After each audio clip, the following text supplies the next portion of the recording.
Kembali ngobrol bareng Gus Miftah. Pantun. Iya. Jalan-jalan ke Antartika, lanjut ke Himalaya. Yang penting bukan pergi kemana, tapi pergi dengan siapa. Satu titik, 2 koma. Kamu cantik, tapi nggak ada yang punya. Gus Miftah tambahi. Aku nganan, kamu ngiri. Akunya bertahan, kamunya lari. Kasian banget. Oke, luar biasa ini. Kang, sebelum ngomongin soal nyapres, Gus Miftah punya video ini. Ada bule bisa nyanyi Sunda. Yuk, kita lihat yuk. Lamun ngobrol jeung maranehna aya nu teu apal naon harimukana bari seriting cikik unggap yuting ngari ulun di jero diskotek niar lalaki atuh di Toel Malik Noel di Ciwi Malik Nyiwi.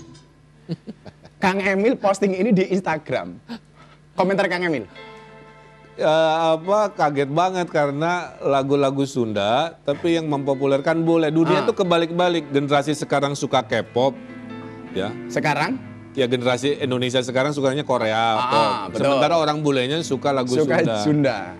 Dan lagu tadi itu lagu dakwah. Isinya apa itu, Kang? Menceritakan banyak wanita ingin disebut modern, tapi dia jelalatan ke laki-laki, hanya nyari uangnya, tidak sopan, tidak ngerti apa itu mukena dan lain sebagainya. Jadi Itu sindiran, Kang ya? itu lagu sindiran. Tuh, dengerin tuh. Cuman nyanyinya dibikin enak gitu. Itu contoh dakwah kayak Gus Miftah. Sambil nyanyi, sambil ringan, Iya, kan? bergurau, tapi pesan masuk. Saya jadi ingat quote saya ini, Kang. Kalau tadi sindiran untuk yang pengen modern itu kan.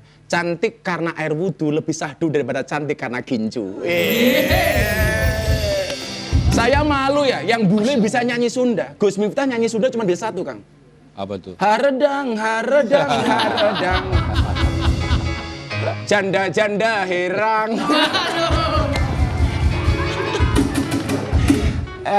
Ini ngomong soal slogan. Kang Emil bikin slogan Jabar Juara. Artinya apa sih?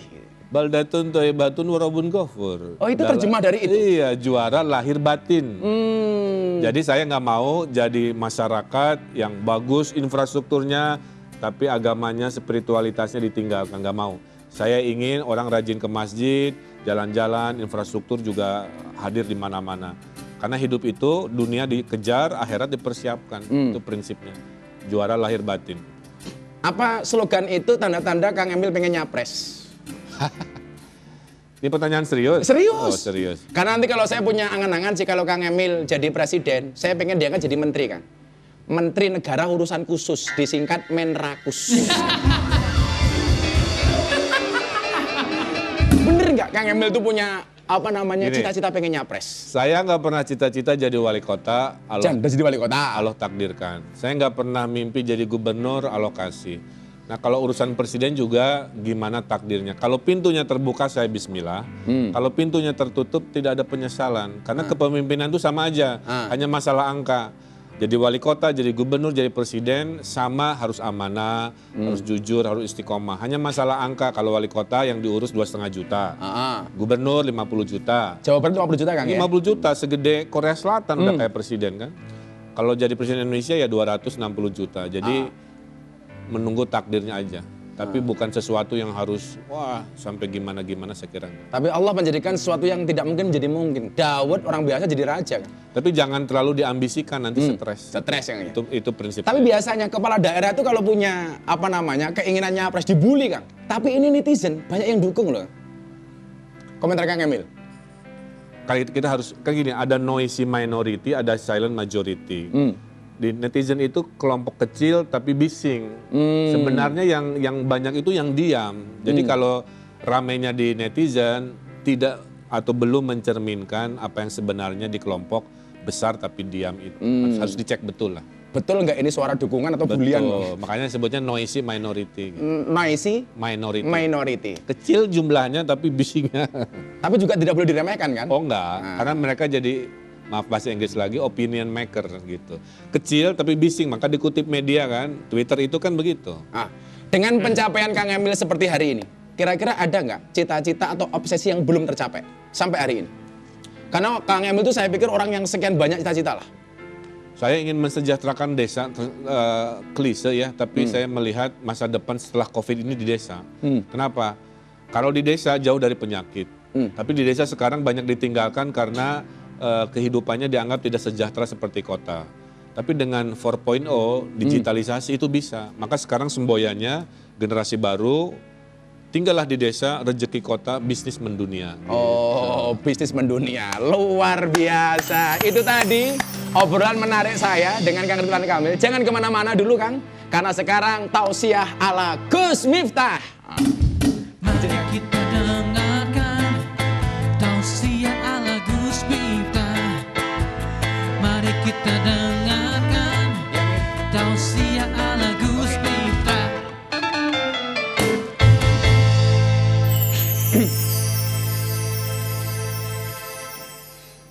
Ada orang yang mencintai kita, namanya lovers.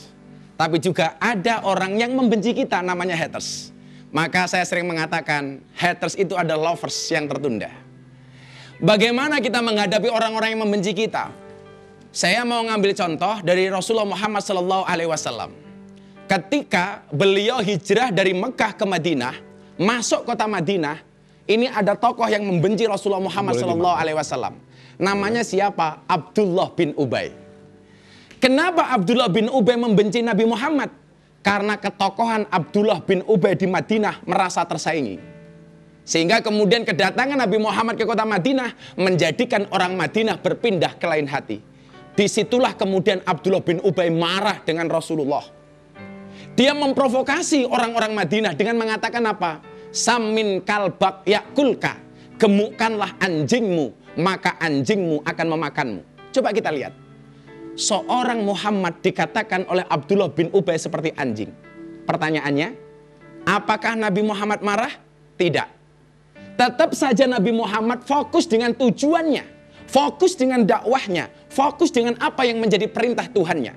Sampai akhirnya apa yang terjadi? Anaknya Abdullah bin Ubay akhirnya mendeklarasikan diri menjadi seorang muslim.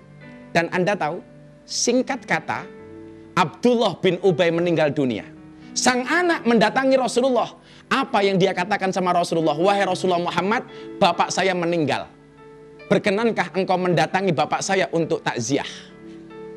Seorang musuh meninggal, anaknya memberanikan diri ngomong kepada Kanjeng Nabi untuk mendatangi jenazah bapaknya. Dan apakah Nabi Muhammad menolak? Tidak. Ternyata Nabi Muhammad mendatangi jenazah Abdullah bin Ubay. Beliau mendatangi jenazah orang yang memusuhinya. Disitulah kemudian anaknya mengatakan kepada Nabi Muhammad, Rasul, bolehkah aku minta jubahmu? Untuk apa? Untuk aku berikan kepada bapakku.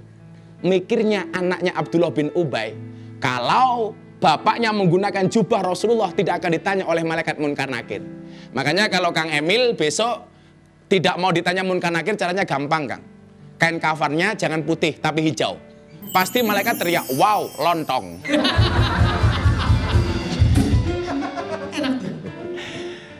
Inilah cara bagaimana kemudian Rasulullah Muhammad SAW menghadapi para haters-hatersnya.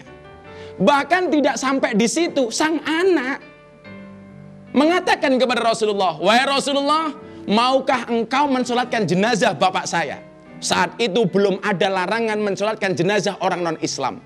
Sesaat sebelum Nabi Muhammad mensolatkan jenazah ini, ditegur oleh satu ayat yang dikatakan oleh Allah dalam surat At-Taubah, wala tusolli ala ahadim minhum mata abadan wala takum ala qabrih.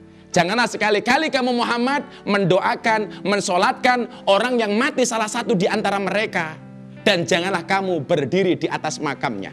Gara-gara peristiwa ini, ribuan anggota keluarga Abdullah bin Ubay menyatakan masuk Islam. Inilah hebatnya cara Rasulullah menghadapi para haters. Saya sering ditanya, Gus Miftah, itu kan kadang-kadang di Instagram Gus Miftah sering dibully Komen-komentarnya menyakiti hati. Kenapa Gus Miftah tidak sakit hati? Saya jawab, rahasianya adalah kenapa ketika saya dikomentari jelek saya tidak sakit hati? Karena komentar netizen tidak pernah saya baca. Iya. Yang kedua, Anda lihat, kalau Anda posting, kayak Kang Ridwan Kamil posting sesuatu, kira-kira lebih banyak like-nya apa komentarnya? Pasti lebih banyak like-nya. Kenapa kalau kita posting sesuatu lebih banyak like-nya daripada komentarnya? Karena seberapa banyak pun orang yang membencimu dengan komentar-komentarnya, ingatlah di luar sana lebih banyak yang mencintainya dari dalam hatinya. Tapi kalau jomblo kayak anak-anak band itu beda sih. Kenapa jumlah like lebih banyak daripada jumlah komen? Karena banyak orang cinta tetapi tidak berani mengatakannya. Maka ingat, pemenang itu fokus pada kemenangan, sementara pecundang fokus pada pemenang. Terima kasih sudah menjadikanku pusat perhatianmu. Ya, ingat, kenapa sih kalau kita berbuat baik selalu diganggu sama orang? Ya, karena setan hanya tertarik untuk mengganggu orang yang direncanakan Tuhan untuk menjadi orang besar di masa yang akan datang. Ini luar biasa. Keren banget. Mohon maaf Kang, saya disuguh ini Kang. Alhamdulillah. Saya Rezeki. disuguh rezeki nih Kang ya. Nah, mari Kang Emil Ya. makan tahu. Saya mau mencicipi sop. Bismillahirrahmanirrahim. Allahumma barik lana. Enak. Luar biasa. Maknyus. Maknyus. Kenapa ini enak? Ingat, micin swag generation untuk nikmati hidup sepenuhnya. Terima kasih Gubernur idola saya, Kang Ridwan Kamil, sudah hadir Tunggu Jawa di Barat acara lagi ya. saya. Drop. Terima kasih Sobat Kepo. Saksikan terus program Ngobrol bareng Gus Miftah dengan tamu-tamu istimewa lainnya hanya di iNews. Los